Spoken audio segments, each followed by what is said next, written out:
Hello everybody.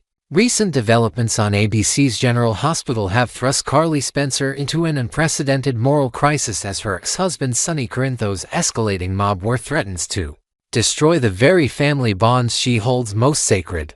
The dramatic kidnapping of Marco Rios has created a perfect storm of conflict that forces Carly to choose between her complicated loyalty to Sonny and her protective instincts toward her brother Lucas Jones, setting the stage for one of the most emotionally charged betrayals in the show's storied history. The kidnapping that changed everything. The recent episodes of General Hospital have revealed that Marco Rios, the son of crime boss Jen Sidwell, has been kidnapped under circumstances that strongly implicate Sonny Corinthos. The dramatic revelation unfolded during what should have been a solemn memorial service for Marco's mother, Natalia Ramirez, when Sonny ominously told Sidwell that his son isn't coming. The subsequent scenes showing Marco bound and gagged in a warehouse, with Jason Morgan standing guard outside, left little doubt about who orchestrated this calculated act of retaliation. This kidnapping represents a significant escalation in the ongoing conflict between Sonny and Sidwell, which began when Sidwell attempted to purchase Sonny's pure operations and intensified after the bombing of Charlie's pub that nearly killed Christina Corinthos Davis. However, what makes this particular act so devastating for Carly is not just its brutality, but its direct impact on her family relationships, particularly her connection to her brother Lucas Jones. Marco's significance to the Spencer family. Marco's relationship with Lucas Jones has become one of General Hospital's most compelling romantic storylines in 2025. The two men first met at a medical conference in Miami, where Lucas, still reeling from his failed relationship with Brad Cooper, found unexpected comfort and connection with the mysterious lawyer. Their chemistry was immediately apparent, and their relationship has provided Lucas with hope for new love after years of heartbreak and betrayal. Lucas's investment in Marco goes far beyond casual dating. After learning about his failed marriage to Brad, who had deceived him about their adopted son Wiley's true parentage, Lucas has been cautious about opening his heart again.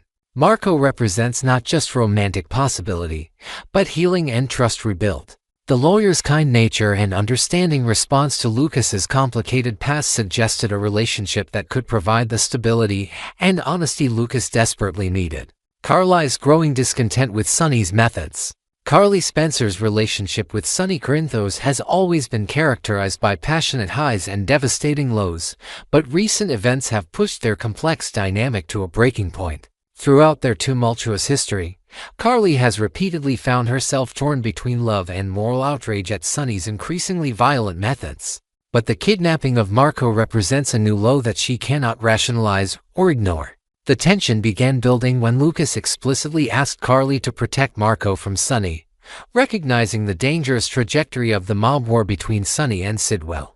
Lucas's request put Carly in an impossible position, forcing her to confront the reality that her ex-husband's actions were now directly threatening her family's happiness and safety. The fact that Marco was an innocent party caught between two crime bosses made Sonny's decision to target him particularly unconscionable in Carly's eyes. The moral awakening. Carly's transformation from enabler to potential betrayer didn't happen overnight. The search results reveal that she had been warning Sonny about the dangers of escalation, specifically referencing their son Morgan's tragic death as an example of how mob conflicts inevitably harm innocent people. Her pleas for restraint were ignored, and Sonny's decision to kidnap Marco represents everything Carly fears most about his world: the destruction of innocent lives in service of power and revenge.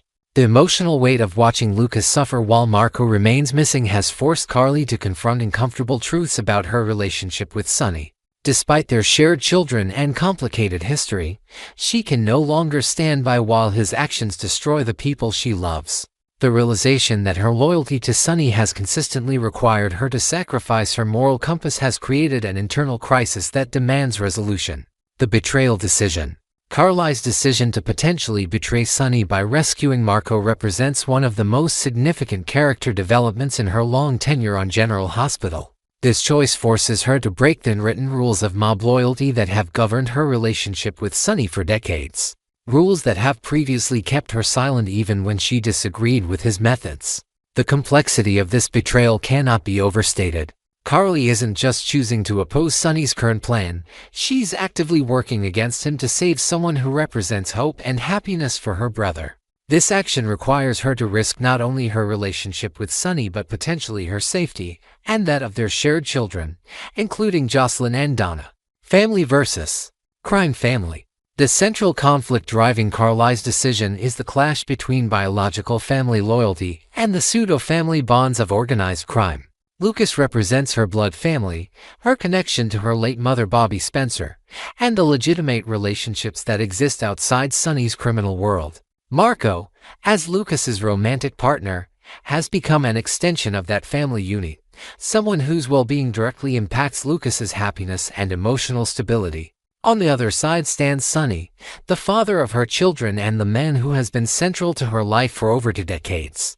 Their relationship has survived divorces, remarriages, betrayals, and countless crises, but it has always been built on an understanding that Carly would ultimately support Sonny's decisions, even when they caused her moral discomfort. The rescue mission. The logistics of Carly's potential rescue mission add layers of tension and danger to an already explosive situation. Based on the search results, Marco is being held in a warehouse under Jason Morgan's supervision. This presents Carly with the additional challenge of circumventing Jason, Sonny's most loyal enforcer and someone she has considered family for years. Carly's intimate knowledge of Sonny's operations gives her unique advantages in planning Marco's rescue. She understands his security protocols, knows his safe houses and meeting locations, and has relationships with key personnel in his organization. However, using this insider knowledge against Sonny constitutes the ultimate betrayal, transforming her from trusted confidant to active enemy. Potential consequences. The ramifications of Carly's rescue attempt extend far beyond the immediate goal of freeing Marco. If successful, her actions would likely irreparably damage her relationship with Sonny, potentially affecting custody arrangements for their shared children and certainly ending any possibility of romantic reconciliation. The rescue could also put her in direct danger from Sonny's organization, which has historically dealt harshly with betrayal. Furthermore, Carly's actions could escalate the conflict between Sonny and Sidwell, potentially leading to increased violence that could harm more innocent people. The delicate balance of power in Port Charles could shift dramatically, with unknown consequences for all the families involved in the criminal underworld. Impact on Port Charles dynamics. Carly's potential betrayal of Sonny represents more than a personal relationship crisis. It threatens to reshape the entire power structure of Port Charles. Her role as a bridge between Sonny's criminal world and the legitimate business community has made her a stabilizing force in the city's complex social ecosystem. Her decision to actively oppose Sonny could create a ripple effect throughout the community. The involvement of other key families, including the Quartermains and Spencers, adds additional complexity to the situation. Tracy Quartermain's hidden alliance with forces working against Sonny, combined with Carly's open opposition, could create an unprecedented coalition against the longtime mob boss. This shift in alliances has the potential to either bring greater stability to Port Charles or plunge it into chaos. Lucas and Marco's future. For Lucas Jones, Carly's intervention represents hope for a future with Marco that seemed impossible while he remained Sidwell's prisoner. The rescue would not only free Marco physically but also demonstrate that Lucas has family willing to risk everything for his happiness. This support could be crucial for their relationship's survival, especially given the trauma that Marco will likely experience from his kidnapping ordeal. However, the rescue also brings potential complications. Marco's gratitude toward Carly might create new family bonds that further complicate the already tense relationship between the Spencers and Corinthos families. Additionally, if Marco chooses to pursue legal action against Sonny for his kidnapping, Carly's assistance could make her a key witness in any criminal proceedings. Next, we delve into the shadows and secrets of Port Charles. This week, the simmering tensions that have plagued our favorite residents are set to erupt into a full-blown inferno, threatening to consume everything and everyone in its path. A storm of vengeance, heartbreak, and inexplicable phenomena is gathering, and when it breaks, no one will be left unscathed. The first crack of thunder will be heard from within the hallowed halls of General Hospital itself, emanating from the office of the typically composed Dr. Portia Robinson. Spoilers indicate that the immense pressure she has been under will finally reach its breaking point, resulting in a display of pure, unadulterated fury. We will witness Portia, her professional demeanor shattered, letting out a primal scream of frustration as she violently smashes a clipboard against her mahogany desk, the plastic splintering and scattering like the pieces of her composure. The source of this explosive outburst is undoubtedly linked to the ever-controversial Congressman Drew Cain. Has his latest political maneuver inadvertently jeopardized Trina's safety? Or has he made a unilateral decision concerning their shared lives that Portia finds utterly untenable? Whatever the transgression, it is significant enough to unravel years of her carefully maintained self-control, revealing a raw, protective anger that promises devastating consequences for their already fragile relationship. Meanwhile, in the opulent but emotionally desolate halls of the Quartermain mansion, another family is imploding under the weight of secrets and mistrust. Michael Corinthos, driven by a desperate and perhaps misguided sense of protection, is poised to make a decision so extreme it will carve a permanent chasm between himself and his wife, Willow Tate. He has apparently determined that the volatile combination of Drew Cain and the lingering darkness of the Corinthos legacy makes proximity to their children, Wiley and Amelia, an unacceptable risk. Previews show a heartbroken and utterly bewildered Willow confronting him, her voice trembling as she pleads, "What have you done, Michael?" His face a mask of grim resolve. Will lay out his drastic plan to sever all contact between the children and not only Drew, but potentially Willow herself, if she cannot abide by his new, draconian rules. The horrifying possibility is even teased that Michael will arrange for the children to be sent away from Port Charles entirely, perhaps into the care of Sasha Gilmore, creating a safe distance from the chaos he believes is inescapable. This act, meant to shield his children, will instead detonate a bomb at the very heart of his marriage, leaving Willow to question if the man she loves has become the very tyrant he once fought against. The epicenter of the week's seismic activity, however, is the escalating Cold War between Sonny Corinthos and the city's insidious new player, Jen Sidwell. The conflict will turn brutally personal at the most inappropriate of venues, the memorial service for Natalia Ramirez. Amidst the somber atmosphere of mourning, Sonny will corner Sidwell, dispensing with all pretense of civility. Looking the man dead in the eye, Sonny will deliver a chilling, unequivocal threat that cuts through the quiet grief. "Your son is fair game." The declaration hangs in the air, a promise of collateral damage and a clear signal that the old rules no longer apply. Sidwell, for his part, will struggle to maintain his veneer of untouchable calm, a flicker of genuine agitation betraying his shock at Sonny's audacity. The scene then shifts to a dark, undisclosed location, revealing the tangible proof of Sonny's renewed ruthlessness. A man, identified as Marco Rios, is bound, gagged, and imprisoned in a cramped, squalid room, his eyes wide with terror. He is clearly a pawn in this deadly game, a message being sent to Sidwell. A voice of caution, likely belonging to Dex Heller, attempts to reason with the mob boss, pleading, "You don't want to do this." But the question remains, is this the old Sonny, driven by vengeance and unafraid to cross any line, or can he be pulled back from the brink? Releasing Marco would show weakness, but holding him could ignite an all-out war with a man whose resources may far exceed his own.